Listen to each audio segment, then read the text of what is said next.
Good morning সবাইকে। দিল্লি থেকে আমি সংযুক্তা। আজ সরস্বতী পুজোর দিন সকালবেলা, মানে আজ শুক্রবারে, তো এখানে স্বাভাবিকভাবে অবাঙালি জায়গাতে তো আর পুজো হয় না, সেজন্য আজকে আমাকে অফিস যেতে হবে।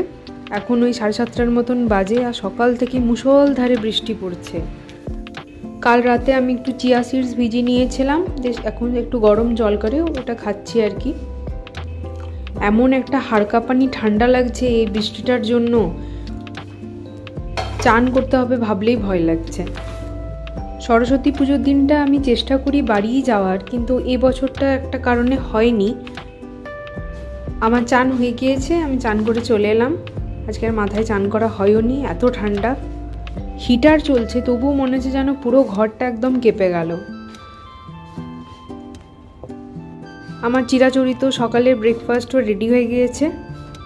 আজ ঘুম থেকে উঠতে এতটাই দেরি হয়ে গিয়েছে, তার উপর আবার ছাতা খুঁজে পাচ্ছিলাম না বলে আরেক সমস্যা। বৃষ্টিটা একবার দেখুন, পুরো জায়গাটা একদম ধোঁয়াশা ধোঁয়াশা। সবাইকারই মনে একটাই ইচ্ছে ছিল যে এটা উইকেন্ড হলে ভালো হতো, অফিস ডে না হয়ে।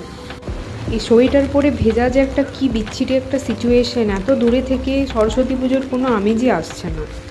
যাই হোক, আমি অফিস পৌঁছে গিয়েছি, আর বায়োমেট্রিকও দেওয়া হয়ে গেছে। আমার কাণ্ডটা একবার দেখুন, পরে এসছি আজকে আমি কিডস ভিজে একসা দিয়ে এখন হিটারে ওগুলোকে শোকাচ্ছি।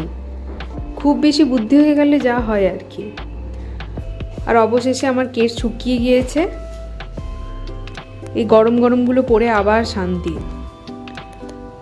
আজ প্রায় সারা দিন ধরেই বৃষ্টি হচ্ছে, প্রচণ্ড প্রচণ্ড বৃষ্টি হচ্ছে আর কি। বাইরে শীতকালে বৃষ্টি দিল্লিতে একটা কমন বিষয়, কারণ পশ্চিমী ঝঞ্ঝার ফলে এটা হয়। আজ উইকেন্ড বলে তেমন একটা কাজ নেই, সবাই বেশ ভালোই ছুটির মেজাজে রয়েছে। আর দেখুন, রিপাবলিক ডের জন্য টুনি বাল্ব ঝোলানো হয়েছে, তো সেগুলোও এখন বৃষ্টিতে ভিজে অবস্থা খারাপ। আর এখন লাঞ্চের টাইমও হয়ে গিয়েছে, 1:15 নাগাদ বাজছে। আমি আজকে নিয়ে এসেছিলাম ফুলকপি আলু ভাজা, একটু স্যালাড আর রুটি। স্যালাডটা গাজরগুলো শেষ হয়ে গেছে। ছোট থেকে জেনে এসেছি সরস্বতী পুজোর দিন পড়াশোনা করতে নেই, তাই আজকে গল্পের বই আর পড়িনি। এই কয়েকটি যেগুলি জিনিস ছিল ওগুলো দিয়ে আমি আঁকলাম হচ্ছে এই সরস্বতী ঠাকুর। এত দূরে থেকে সরস্বতী ঠাকুরের জন্য আমার যথাসম্ভব ছোট্ট নিবেদন। কেমন হয়েছে ছবিটা অবশ্যই জানাবেন। আর অফিস তো প্রায় শেষের মুখে, ফেরার পথ এবার। আর যাবার পথে একটু বাজারও করে যেতে হবে, যেহেতু পরের 3 দিন ছুটি। জানি না বাজার বসবেও নাকি। তো সরস্বতী পুজোর দিন কি আর মাছ না কিনলে হয়, তাই আমি অল্প একটু মোরলা মাছ আর একটা রুই মাছ কিনে